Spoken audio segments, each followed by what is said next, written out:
Hi, students. Today we're going to be talking about digital etiquette, or netiquette as some people call it, where we are going to learn how we can be kind online and stay safe at the same time. So, digital etiquette is really just that self management and how we are making responsible and respectful choices and actions in our online digital environments, which includes your cell phones and your tablets, and even if you have internet access through gaming consoles like Xbox 360s.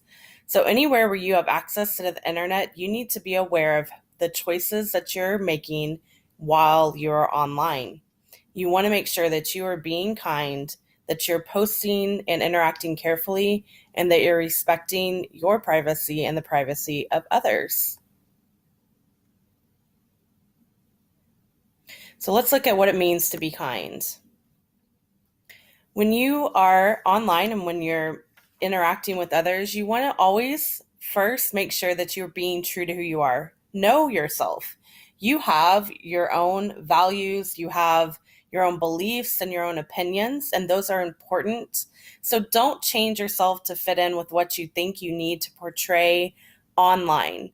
Don't uh, make up things just to make yourself look better, or especially don't make things try to appear that you're older or somebody that you're not, because that can be really unsafe and it's just not cool. And you also always want to remember when you're interacting with other people, even if you don't know them, that they are people just like you who have feelings and emotions and opinions that are valuable and important. And you don't want to discredit them or put them down for the way that they believe or the things that they feel.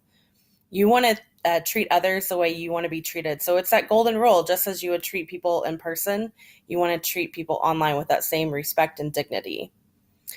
And just like with respect, you want to use your manners. You want to say please and thank you online. You want to be respectful and use those same manners you would use in person online in your interactions with people. And you want to make sure that what you're saying, what you're posting is coming across clearly. You want to make your point known and not have it be misinterpreted. And that's easy to do online because people can't always see, unless you're posting a video, they can't see your face, they can't see your facial expressions, hear your tone of voice. And so they're reading your words and those can easily be misinterpreted. And that goes both ways. You need to make sure that what you're reading, that you're understanding it clearly before you respond. So sometimes that means you need to look at those emojis and make sure you're interpreting the right way and you're sharing appropriate emojis as well. And you really don't want to be a troll or an internet bully. Trolls are people that really seek out conflict and they want to cause arguments, and they create things called flame wars. So imagine a big troll carrying a big fiery torch, and they come and they want to just set everybody on fire, make them angry, and cause conflict. And that's what they thrive on. And you don't want to be that kind of person. You want to create a environment where people feel welcome and discussion can happen and people can have fun. In the same respect, you don't want to be a bully. You don't want to be putting people down. You don't want to make fun of people. You don't want to exploit how people are feeling and take advantage. If somebody's shared something embarrassing or private, you don't want to make somebody feel bad for that. You don't want to be a cyberbully. There's just no place for that online. And you need to remember to stop and think before you do things online, before you post, click, or share. And we're going to look at what that means in a little more depth. So, what does it mean to stop and think? So, this is an acronym. So, this acronym means to stop and think. Is what you're posting or sharing, is it true? That means, is it real? Is it accurate? Is it factual?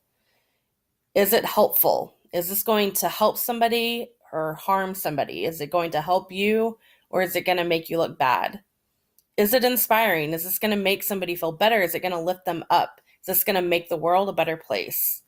Is it necessary? Do we really need to post that 25th meme about a kitten? Is it kind? This goes back to what we just talked about.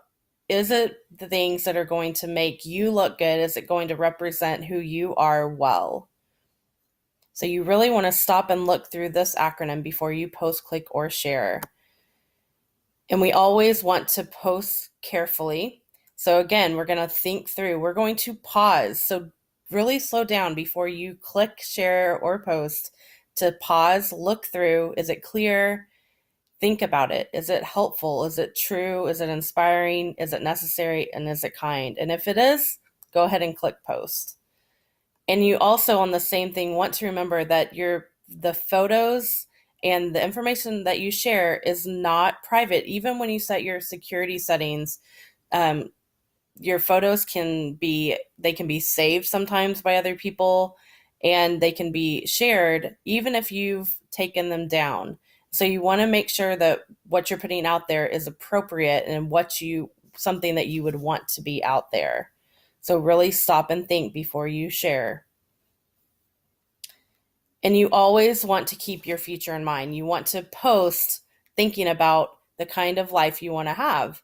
So, because the internet is out there, it is always, always out there, it is forever. So, you want to post thinking about, what do I want for my future and what am I trying to accomplish? Are the things I'm posting things that my parents want to see, things that I want my future boss to see, or your future? A lot of you are looking going into middle school. Are they going to look at the things you're posting and say, that's the kind of student I want here? And even people that you're going to date or might marry in the future, are they going to look back and think, wow, this is the person I want to be in my life? So think about the kind of person you always want to be, because you're going to be able to look back and see that history. And then, as I mentioned earlier, just because you delete something does not mean that it's gone, because people can save it before you have a chance to delete it and bring it up. And then sometimes we just don't always delete things thoroughly. And so you need to always stop and think before you post. Is what you're posting appropriate? And is it something you want out there? And keeping that in mind, we want to respect privacy. You have a right to privacy, as do other people. And it's our job to look at both sides of that. So you want to make sure that when you're setting up your social media accounts and your digital access, that you choose good privacy settings, and all of those are different. So talk with your parents and decide what's best for you. And you want to keep your personal information private. Don't share where you live. Don't post about where you're going to be, or if you're going to be gone, because people look for that. And that's the way that people can figure out where you are and what you're doing. So you want to keep information like that private. Keep your birthday and all those things private, so that people can't get information on you. And you want to keep all your passwords in a safe place, and keep them private, so that people cannot get into your account and post things you don't want them posting. All right, guys, so we're going to now look at some practical application. So, because we know that sometimes we just need to get some practice into how we are doing things, and learn what's right and what's good. So we always know that practice is progress. So we've created some scenarios dealing with thinking things through and being kind online for you to work through as a group. And then we'd also love for you to create your own acronym. Maybe it's something with the word safe or the word kind. What can you look at, and how you can create a safe digital space for you and your friends? So if you'll click on that link, that'll take you to the Google Doc where you can comment and add your own answers.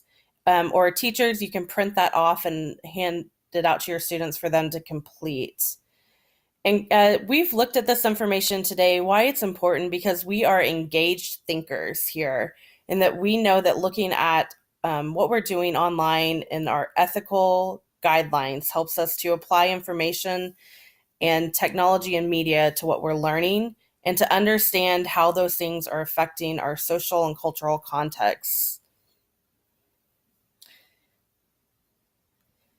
And we also are meeting our computer science guidelines here, we're developing grade level appropriate behavior and responsibilities as a community, and we're identifying the appropriate behavior to use. So I really appreciate so much that you've allowed me to share this information with you, and I hope that it has been useful. Thank you so much and have a great day.